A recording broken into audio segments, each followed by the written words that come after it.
Hello friends, welcome in medicine and GK with Dheeraj sir. तो बच्चों, आज हम डिस्कस करने वाले हैं आपकी जो फार्माकोलॉजी की जो सीरीज चली हुई है। तो आज का हमारा टॉपिक है drug acting on blood and blood forming organs.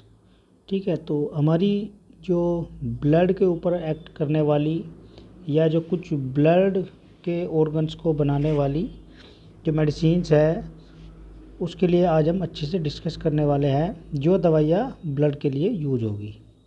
तो चलिए फिर बात करते हैं हम ब्लड। सबसे पहले अगर हम ब्लड के बारे में डिस्कस करें तो ब्लड क्या होता है बच्चों, आप सबको पता भी है ब्लड के बारे में। मेन फंक्शन क्या होता है ब्लड का, ये ट्रांसपोर्टेशन का काम करता है। जो हमारा ऑक्सीजन आप ले रहे हो, ऑक्सीजन लेते हैं हम, ऑक्सीजन को क्या करता है, ब्लड के द्वारा ही हमारी पूरी बॉडी में सर्कुलेट होता है और हमारी जो टिश्यूज होते हैं, जो सेल्स होती है, उन तक पहुंच जाता है। बाकी जो वेस्ट प्रोडक्ट होता है बॉडी का, बॉडी से बाहर निकल जाता है, वो एलिमिनेशन हो जाता है। तो वही क्या कहलाता है, हमारा ब्लड कहलाता है। The main function of blood is transportation of oxygen and nutrients required by the cells and elimination of waste from the body. Main function क्या होता है ब्लड का, ट्रांसपोर्टेशन होता है, ऑक्सीजन का ट्रांसपोर्ट कर रहा है, न्यूट्रिएंट्स का कर रहा है जो हमारी सेल्स को ज़रूरत होती है, कोशिकाओं को, और जो वेस्ट प्रोडक्ट है बॉडी का वो एलिमिनेट हो रहा है, मतलब बॉडी से बाहर हो रहा है। दूसरी चीज़, it also transport hormones release by the endocrine system.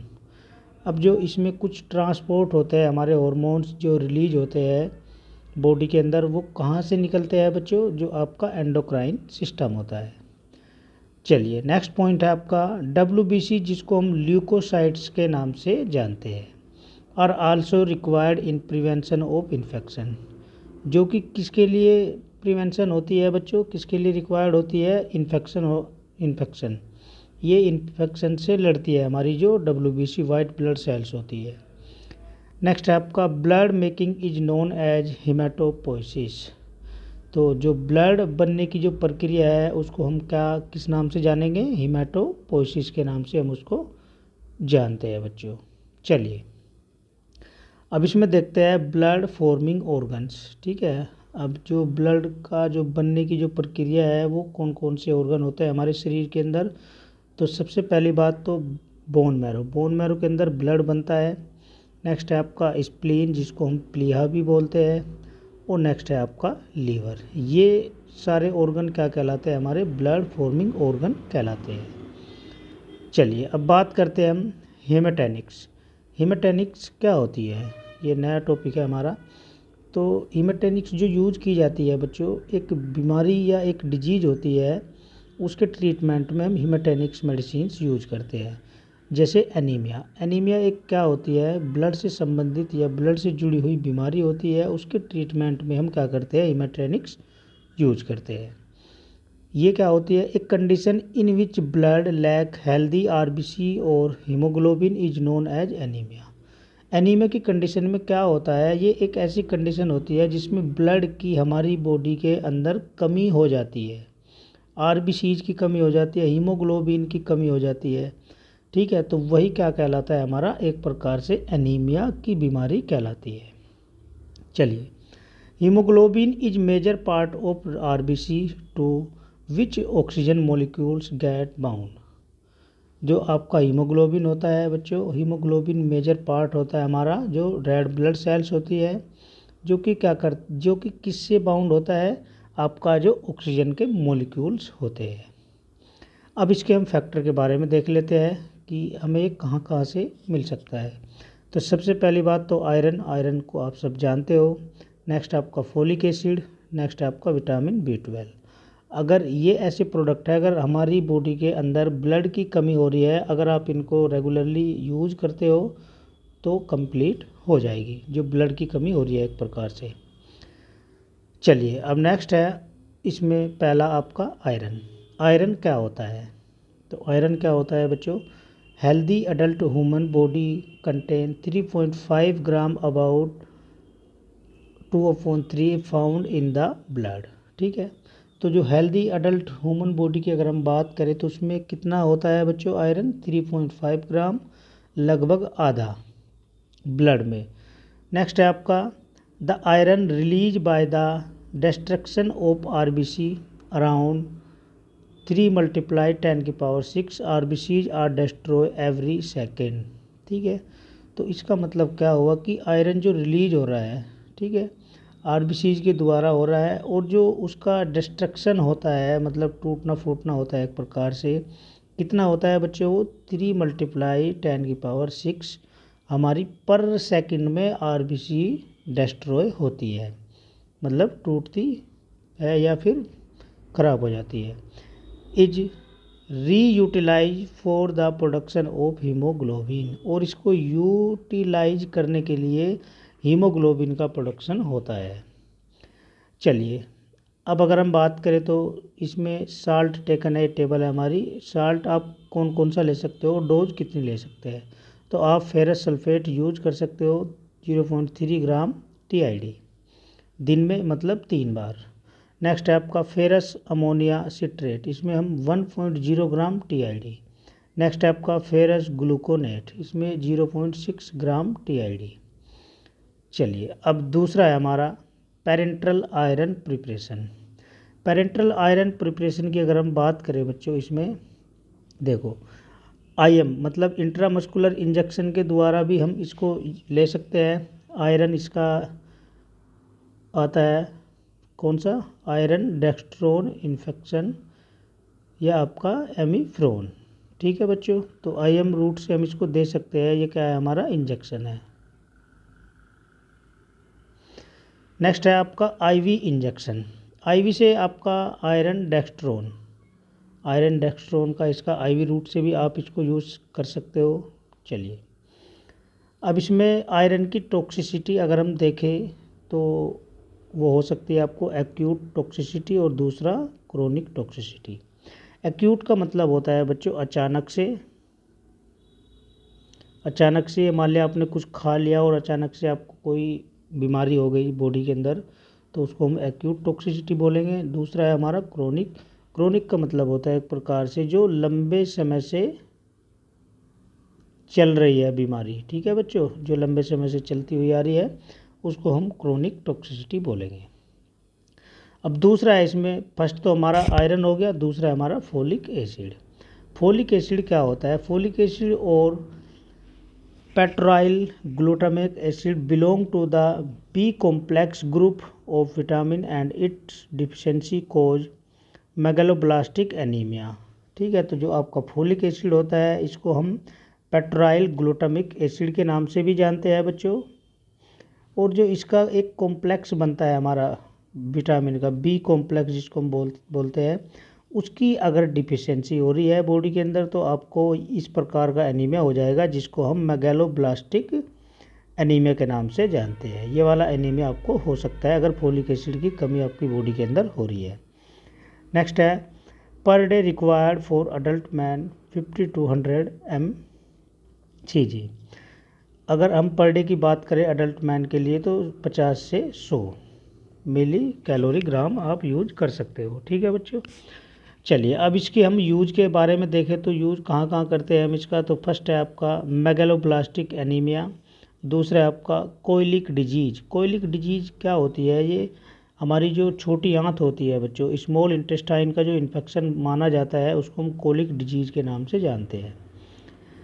अब हम इसका इंजेक्शन भी यूज कर सकते हैं, कौन से वाला, ल्यूकोवोरिन कैल्शियम, इसका इंजेक्शन भी आता है बच्चों ल्यूकोवोरिन कैल्शियम के नाम से, जिसको हम IM मतलब इंट्रामस्कुलर यूज कर सकते हैं। चलिए अब इसमें नेक्स्ट टॉपिक है हमारा कोगुलेंट क्या होता है, these agent that help in the coagulation of blood are given in haemorrhagic condition. Coagulation का मतलब क्या होता है एक प्रकार से बच्चों, ब्लड का थक्का बनना। क्या होता है, थक्का बनना। ठीक है, जो आपका ब्लड होता है उसका थक्का बनना। तो ये ऐसे एजेंट होते हैं जो क्या कराते हैं, ब्लड के कोगुलेशन में दिया जाता है। मतलब एक प्रकार से हीमोरेजिक कंडीशन में भी आप इसको यूज कर सकते हो, क्योंकि ये कोगुलेट है और आपका एक कोगुलेशन कराने में मदद करता है। चलिए अब इसका हम क्लासिफिकेशन देखते हैं। तो इसमें क्लासिफिकेशन में फर्स्ट है हमारा विटामिन K, यहाँ पे हल्का सा हम पेन चेंज कर लेते हैं। विटामिन के में आता है हमारा के फ्रोम, ये जो कहाँ से प्राप्त होता है विटामिन के, आपका प्लांट से और आपका फैट सोलूबल, ये आपका फैट सोलूबल होता है क्योंकि हमें पता है कीड़ा, फैट सोलूबल कौन कौन से होते हैं बच्चों, कीड़ा, और वाटर सोलूबल होते हैं आपके बी सी। ठीक है, तो इस प्रकार आप याद कर सकते हो। इसमें आता है हमारा फाइटनडोइन, कौन सा वाला आता है, फाइटनडोइन के नाम से हम इसको जानते हैं। नेक्स्ट है आपका K3 जो कि सिंथेटिक यूज होता है। ये भी क्या होता है, इसमें फैट सोलूबल मैनाडोइन और आपका एसीटोमेफाथोन आता है। नेक्स्ट है आपका वाटर सोलूबल, वाटर सोलूबल में आता है आपका मैनाडियोन सोडियम बाई सल्फाइड। मिसलेनियस की अगर हम बात करें तो मिसलेनियस में आता है आपका fibrinogen, anti haemophilic factors, rutin, ethamsylate, ये मिसलेनियस में आते हैं बच्चों। चलिए अब देखते हैं इसके हम सोर्स के बारे में कि हम इसको कहाँ से कलेक्ट प्राप्त कर सकते हैं। तो इसमें फर्स्ट है आपका नेचुरल सोर्स विटामिन K1, इसमें आता है आपका फाइटनडोइन इज प्रेजेंट इन प्लांट, जो कि कहाँ किस में होता है प्रेजेंट, आपका जो प्लांट होता है, क्योंकि हम इसको नेचुरल सोर्स से ले रहे हैं। नेक्स्ट है आपका विटामिन K2 मैनाक्विनोन, मैनाक्विनोन ये क्या होता है, is synthesize by bacteria in the mammalian GIT, जो आपका सिंथेसाइज कहाँ से होता है बच्चों, जो आपका जीआईटी के अंदर मेमेलियन जो बैक्टीरिया होता है वहाँ से उसके द्वारा सिंथेसाइज होता है आपका विटामिन K2, जिसको हम मैनाक्विनोन के नाम से जानते हैं। अब नेक्स्ट है हमारा सिंथेटिक, जिसको हम वाटर सोलूबल भी बोल सकते हैं, विटामिन K3 मैनाडियोन फैट सोलूबल होता है। अब इसका हम यूज देखते हैं, यूज कहाँ कहाँ किया जाता है। तो सबसे पहली बात तो हमारा प्रोलोंग एंटी माइक्रोबियल थेरेपी के लिए यूज कर सकते हैं। नेक्स्ट है आपका ऑब्स्ट्रक्टिव जॉन्डिस के लिए भी यूज कर सकते हैं, पीलिया जिसको बोलते हैं। नेक्स्ट है आपका माल एब्जॉर्प्शन सिंड्रोम के लिए भी हम इसको यूज कर सकते हैं बच्चों। चलिए अब नेक्स्ट टॉपिक है इसमें एंटी कोगुलेंट। एंटी कोगुलेंट क्या होता है, मतलब जो खून का थक्का नहीं बनने दे रहा है, ठीक है, हमारे शरीर में। तो एंटी कोगुलेंट क्या होता है, जैसे आपका बॉडी के अंदर क्या होता है बच्चों, हिपैरिन होता है, क्या होता है, हिपैरिन, ये हमारी शरीर के अंदर ही पाया जाता है हिपैरिन, जो कि हमारे शरीर के अंदर खून का थक्का नहीं बनने देता है।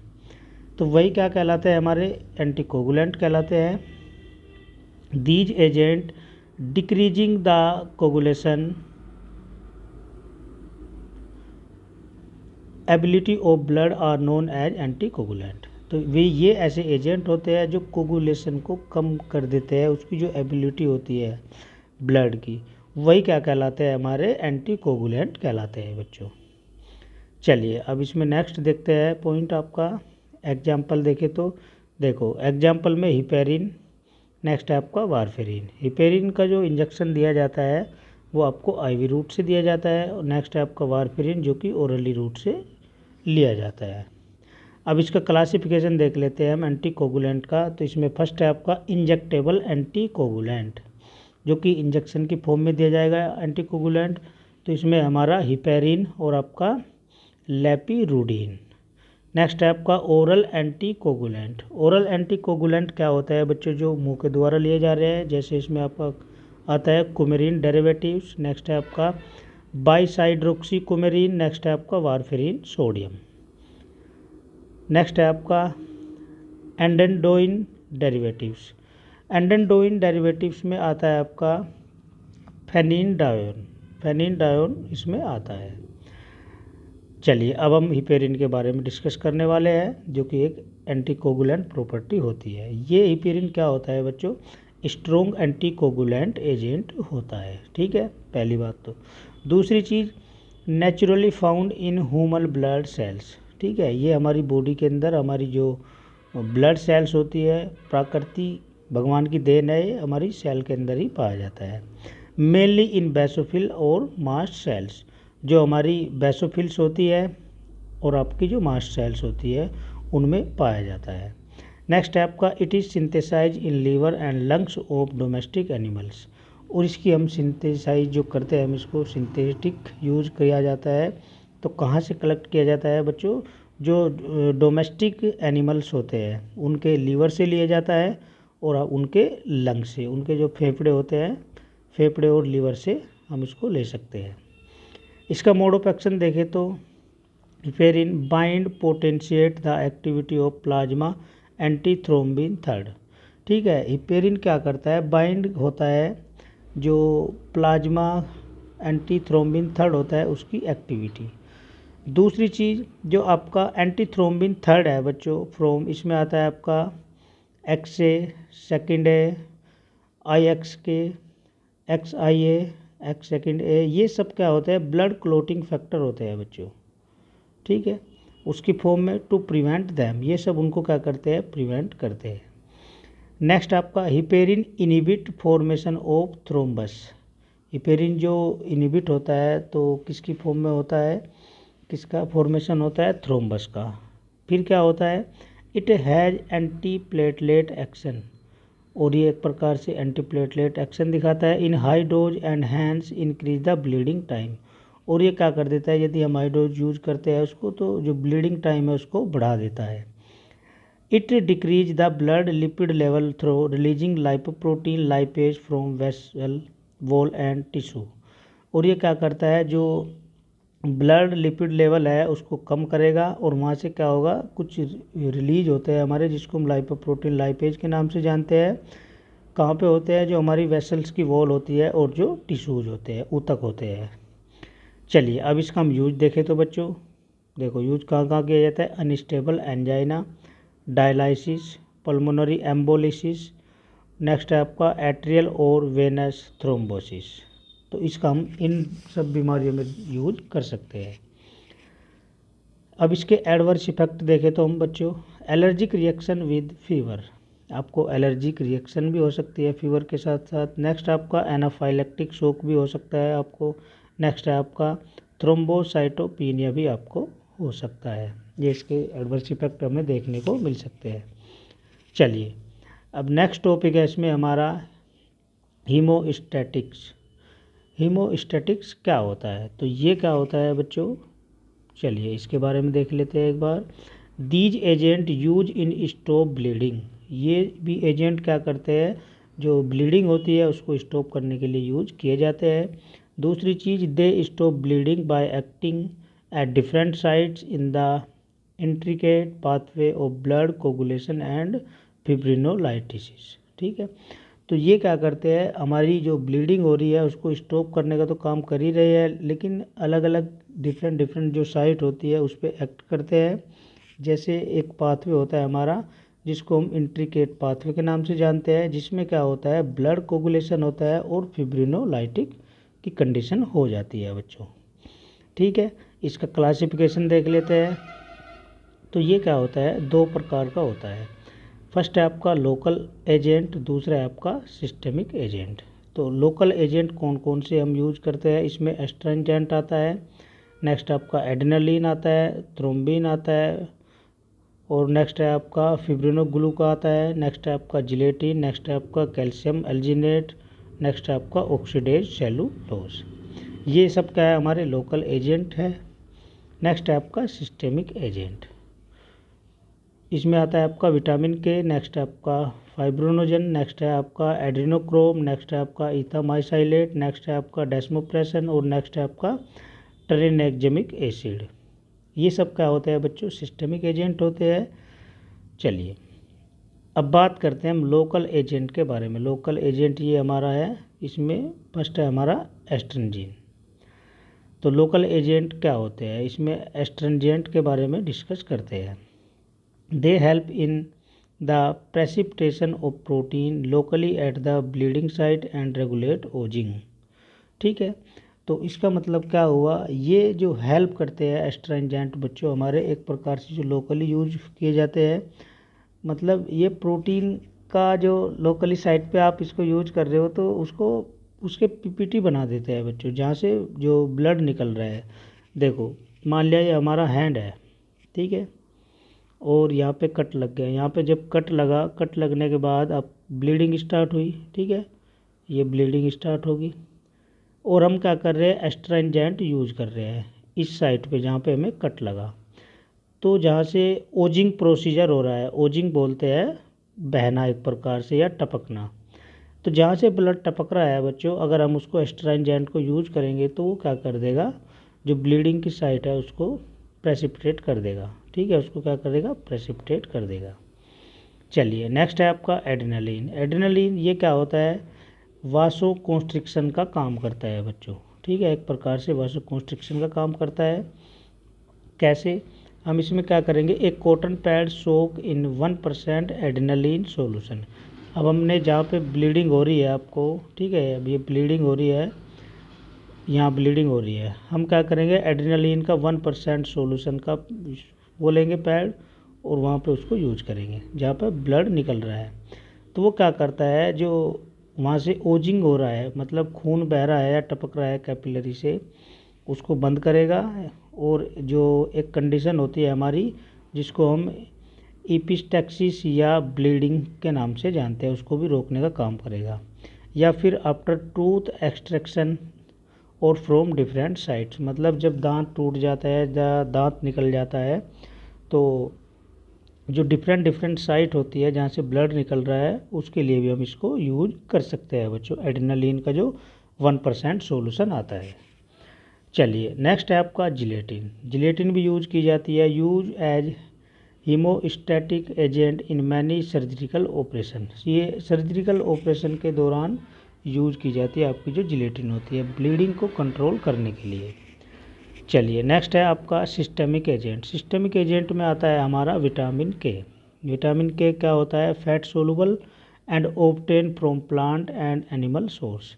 जो विटामिन के होता है बच्चों, क्या होता है, एक प्रकार से फैट सोलुबल होता है, और हम इसको ऑब्टेन कहाँ से करते हैं, जो प्लांट होते हैं और जो एनिमल सोर्स होता है। ठीक है, दूसरी चीज़ menaquinone vitamin K2 obtain from intestinal bacteria and store in hepatic tissue. जो आपका मेनाक्विनोन होता है, जिसको हम विटामिन K2 के नाम से जानते हैं, ये कहाँ से कलेक्ट किया जाता है बच्चों, जो बैक्टीरिया का इंटेस्टाइनल पार्ट होता है। ठीक है, और स्टोर कहाँ होता है, ये आपका हिपैटिक टिश्यू के अंदर होता है।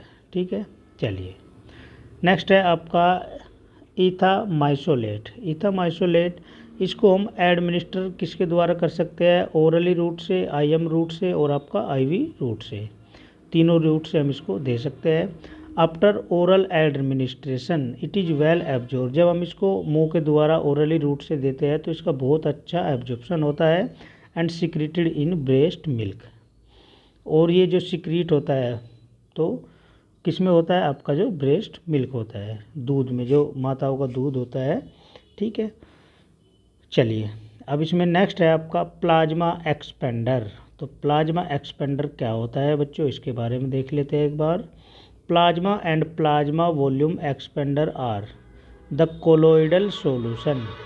ये क्या होते हैं, जो हमारा ब्लड होता है और जो आपका प्लाज्मा वॉल्यूम एक्सपेंडर होते हैं, एक प्रकार के कोलोइडल सॉल्यूशन होते हैं बच्चों, और use temporarily to control the blood volume in critical condition. और ये यूज कब किए जाते हैं, टेम्पररी कंडीशन के लिए, या जो क्रिटिकल कंडीशन होती है ब्लड की वॉल्यूम को कंट्रोल करने के लिए। ठीक है, चलिए the oncotic pressure. The oncotic pressure, pH and viscosity of the solution should be similar to plasma. ठीक है, एक प्रकार का ओनकोटिक प्रेशर होता है। ठीक है, pH देखेंगे, विस्कोसिटी चेक करेंगे हम। ठीक है, जो कि प्लाज्मा के सिमिलर होना चाहिए वो सॉल्यूशन। ठीक है, दूसरी चीज़, it should be non pyrogenic and non antigenic. और आपका ये नॉन पायरोजेनिक भी होना चाहिए, नॉन एंटीजेनिक भी होना चाहिए। नेक्स्ट आपका, it should be stable and an expensive. और ये स्टेबल होना चाहिए और आपका एन एक्सपेंसिव भी होना चाहिए। चलिए इसका क्लासिफिकेशन देख लेते हैं। फर्स्ट है इसमें आपका ह्यूमन एल्ब्यूमिन, नेक्स्ट है आपका डेक्स्ट्रान, नेक्स्ट है आपका पॉलीविनाइल पायरोल आयोडोन, नेक्स्ट है आपका हेस्टा स्टार्च, नेक्स्ट है आपका डिग्रेडेड जिलेटिन पॉलीमर। अब हम बात करेंगे ह्यूमन एल्ब्यूमिन। ह्यूमन एल्ब्यूमिन क्या होती है, तो क्या होती है बच्चों, albumin and plasma protein fraction are obtain from pooled human plasma. ठीक है। तो आपका जो एल्बुमिन होता है और जो प्लाज्मा प्रोटीन होता है उसके जो फ्रैक्शन होते हैं ऑब्टेन कहाँ से किए जा रहे हैं, किसके द्वारा होते हैं बच्चों, पूल्ड ह्यूमन प्लाज्मा से। ठीक है। दूसरी चीज़, it is use for the treatment of severe blood loss, hypervolaemia and hyperproteinaemia. ठीक है। और जो ये जनरली जो यूज किया जाता है किसके ट्रीटमेंट में किया जाता है, या तो सीवियर ब्लीडिंग में जहाँ से आपका ज़्यादा ब्लड लॉस हो गया, या फिर आपको हाइपरवोलेमिया की प्रॉब्लम होगी, या आपको हाइपर प्रोटीनीमिया की कंडीशन हो गई बॉडी के अंदर, तब जाके हम इसको यूज कर सकते हैं। इसके साइड इफ़ेक्ट क्या क्या हो सकते हैं, नोजिया, वोमिटिंग, टैकीकार्डिया और आपका हाइपोटेंशन। चलिए अब नेक्स्ट है आपका डेक्स्ट्रान 40। तो डेक्स्ट्रान 40 क्या होता है बच्चों, it is a glucose polymer. ये एक प्रकार से ग्लूकोज पॉलीमर होता है, हैविंग मोलिकुलर वेट अराउंड 40,000। ठीक है। जो इसका अगर हम मोलिकुलर वेट की बात करें तो कितना होता है, 40,000। नेक्स्ट आपका, it is use for the treatment of शोक, सेरिब्रोवस्कुलर एक्सीडेंट और फीटल डिस्ट्रेस। इसका हम यूज और ट्रीटमेंट किस लिए करते हैं, या तो शोक के लिए, या जो आपका सेरिब्रोवस्कुलर साइट होती है वहाँ के लिए एक्सीडेंटली केस में, या आपका जो फीटल डिस्ट्रेस हो जाता है उसके ट्रीटमेंट में दिया जाता है बच्चों, जो आपका डेक्स्ट्रॉन 40 होता है। नेक्स्ट है आपका डेक्स्ट्रान 70। इसका मोलिकुलर वेट कितना होता है, लगभग 70,000। यूज फॉर शोक, सर्जरी, हेमोरेजिक कंडीशन और आपका ट्रॉमा के केस में हम इसको यूज कर सकते हैं। तो आज का बच्चों हमारा यही लेक्चर था, यही टॉपिक था। आशा करता हूँ आपको बहुत अच्छे से समझ में आया होगा। अगर किसी बच्चे को क्वेरी है वो मुझे व्हाट्सअप कर सकता है, या कमेंट में भी अपनी बातें शेयर कर सकता है। तो बने रहना, लाइक करना है चैनल आपको, शेयर सब्सक्राइब भी करना है, ताकि आने वाली वीडियो भी आपको मिलती रहे और हमें भी एक प्रकार का आपकी ओर से अच्छा मोटिवेशन मिलता रहे। ठीक है बच्चों, मिलते हैं फिर आपको नेक्स्ट लेक्चर में नेक्स्ट वीडियो के साथ। All the best, always happy.